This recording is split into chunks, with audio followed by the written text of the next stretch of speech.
Hey, this video might be the perfect opportunity to talk about how amazing Pixneo is.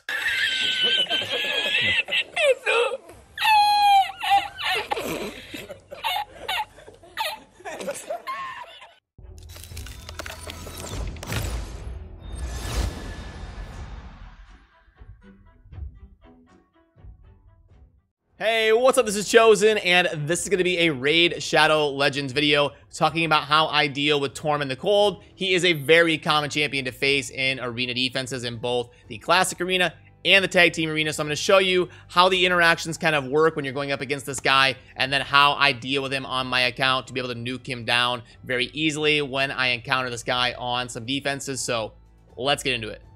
Alrighty, so first of all, a quick refresher course on some of the reasons why this guy is such a pain to deal with. It's because of his passive. It's actually been adjusted a few times. Basically, this is going to have a chance to place a freeze every time the turn meter is filled, and then the 20% chance applies up to twice per enemy, once for buffs and once for turn meter fills. So a lot of those common things in the arena when you're going up against somebody, they're going to be placing buffs, they're going to be boosting turn meter. Tormin counters both those effects, and you can place a freeze, which just hard stops your turn. So it can be a massive pain to deal with because lots of the mechanics you want to bring to the arena, Tormin can kind of stop you in your tracks, place a freeze, then all of a sudden they take their turn, they start, you know, CCing you and nuking you down, and all of a sudden Tormin snowballed, literally snowballed, by placing a bunch of freezes and absolutely slaughtering your team. So that's pretty much the main reason why people struggle, is the passive. He does have some other stuff going on. He's got some CC. He's got an AoE A1 that places freeze. So lots of other things. He's got the self-revive, can make him hard to deal with. He'll revive himself, place the freeze. He's got a very high base resistance of 70. So the guy can just be a pain in general. Lots of people struggle with him in the arena, and I will show you how I deal with him on my account and what the thought process is in terms of how these interactions are occurring. Now, obviously, there's a few different ways to deal with this guy. You can just go like super high resistance and just resist the freezes. You can come in with a resistance aura, high resistance champions, resist it, and then he'll just never place the freezes on you, and you'll be off and running. Or you can build a high resistance cleanser. Somebody like Hawkhorn Smash Sword is a great example. You get him in super high resistance. He can come in, cleanse the debuffs, place a block debuffs, and then you're off and running to be able to do what you want. The immunity set is amazing. You can build a full team in immunity and just go against Tormin and blast him down before he ever places the freezes. So lots of different ways you can go about it. I'm going to show you, I really prefer the immunity cleanser route. I think it is great. Someone like Hawkhorn Smash Lord is amazing at this. Got one of the best immunity cleanser abilities in the game, which is his A2 right here, that removes all debuffs from all allies and places a block debuffs on all allies for 2 turns. Also heal all allies by 15% of the champion's HP, and heal an extra 10% of the champion's max HP for each debuff that is cleansed. So that's basically exactly what you're looking for in an immunity cleanser. Someone really equipped to deal with Tormin. You get Hawkhorn in an immunity set where he can't take on any freezes or anything, even if he misses the resist. And now he's going to cleanse everything and place block debuffs, and you're off and running against Tormin. And there are other champions that make great choices for immunity cleansers, I call them, when they wear the immunity set, and then they're able to wipe away the debuffs. I actually have a dedicated video that I'll try to remember to link right over there if you want to see my full discussion about immunity cleansers and really take a deep dive into that role. So right now I want to transition to showing you some footage that I've got recorded going up against Tormin in arena fights, and I'll walk you through exactly what's happening and how these fights are going, what the thought process is, and then we'll even like slow it down and show you exactly what's occurring. So this is an example of a team that would be pretty well equipped to go against a Tormin. You've got the speed boost from Arbiter to help you go first. Typically, Tormin teams are going to be defensive, so it's a little bit easier to go first against them than normal. You're able to cleanse with the Hawkhorn debuff and remove shields with Saris, and then nuke down with your nuker. In this case, it is Trunda, to go ahead and blast down everything. But there's other things that can come up in this. So here you will see the Arbiter is going to boost, and my Trunda gets frozen right there. So this is where the immunity cleanser part comes into play. Right there, Hawkhorn removes it, places the block debuffs, and then we get Saris to break, and now the Trunda is able to nuke because the freeze was removed by the immunity cleanser, which is Hawkhorn in this scenario. And once we do that and we're able to actually get our abilities off, it is smooth sailing after that. Now this is the type of team that you've got to be careful with, because as I was just saying, typically Tormin teams are going to be more defensive, so it's a little bit easier to go first against them typically. They're usually more built in the vein of absorbing what you do, really suppressing you, placing freeze when you turn meter to go before them. But this is a team that is going to come down to a speed battle. This is a team that isn't going to have a whole lot of damage. They're going to really be built around just being a pain to kill. So they're trying to deter you from attacking them.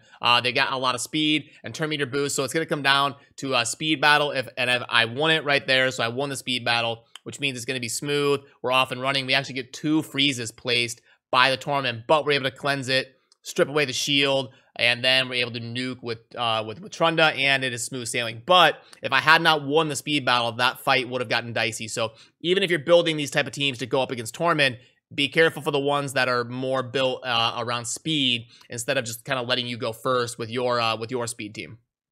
Okay, now this is a fun one to talk about because we actually had the Arbiter get frozen. That Trunda was counterattacking based off of a mastery when a freeze gets placed. So that's what happened. You see here, the boost comes in from Arbiter, and then because of the freeze, the Trunda runs in and counterattacks. But I want to talk about that for a little bit. And in order to do so, I'm going to pull up this screenshot right here. Let's move that down. There we go. Okay, so this is a screenshot down in the bottom right of what happened. So the Arbiter, when the Arbiter does her ability, she actually places the attack buff before she places the turn meter boost. So there is no turn meter boost occurring.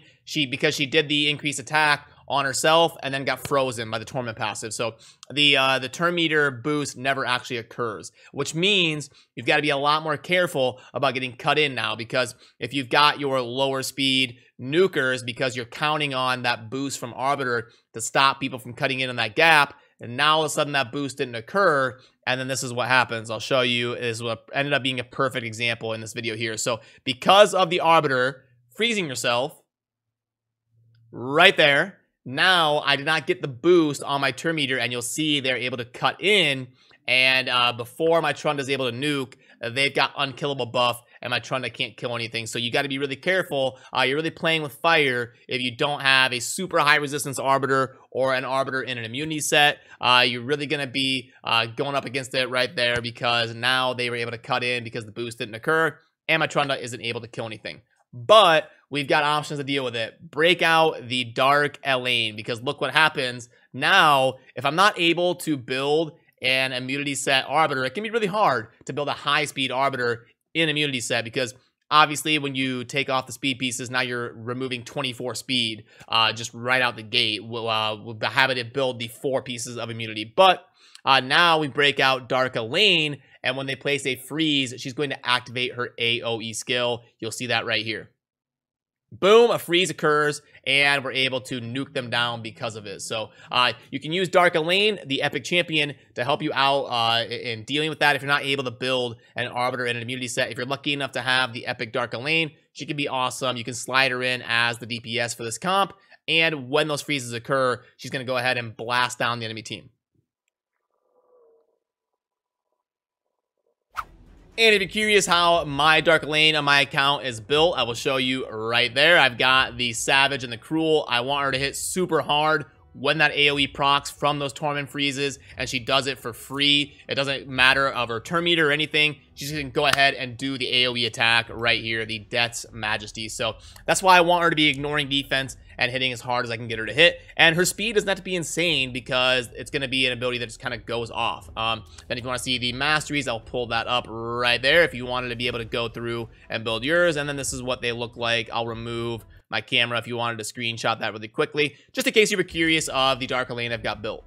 And then obviously the Hotcorn Smash Lord in the high speed immunity set, because he needs to go after my booster so that he can go ahead and cleanse everything. And with the immunity set, there's no way the Torment's going to place the freeze. So the teams you're going to kind of be looking for in a setup like that when you're farming the arena is going to be teams that maybe don't have a speed aura, are built more defensively. And then if you build this nuking style with either an immunity speed booster like a Gorgorab or Arbiter or with Sandra, something like that that can be in an immunity set to not get frozen with high enough speed to really make your team go first. You could do that. If you don't have the immunity set, you can go with something like the Dark Elaine, where if things do happen, things go off the rails and they place a freeze before you get the turn meter boost, then the Dark Elaine is going to pop off. Or you can just say screw it and make sure everybody is built high enough speed where the boost isn't really going to make or break getting cut in on. It's just kind of like an extra effect to help you make sure. But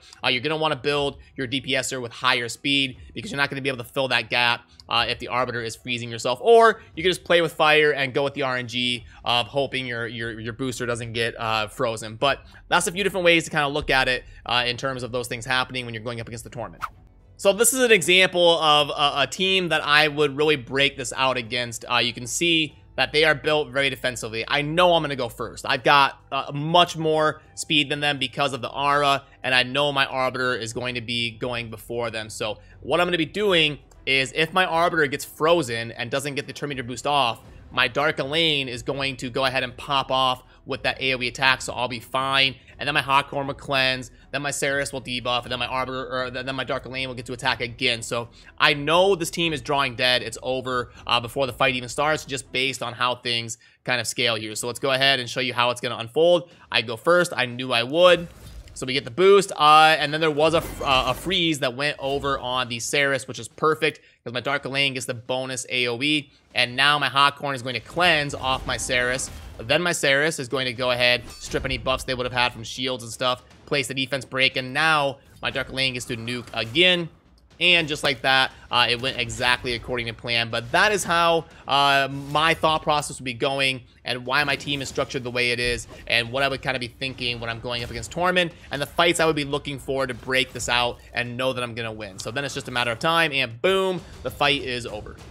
So yeah, just a fun video talking about the thought process in going up against Tormin, because he is a very common champion you will start to see in arena defenses, especially as you get up into gold.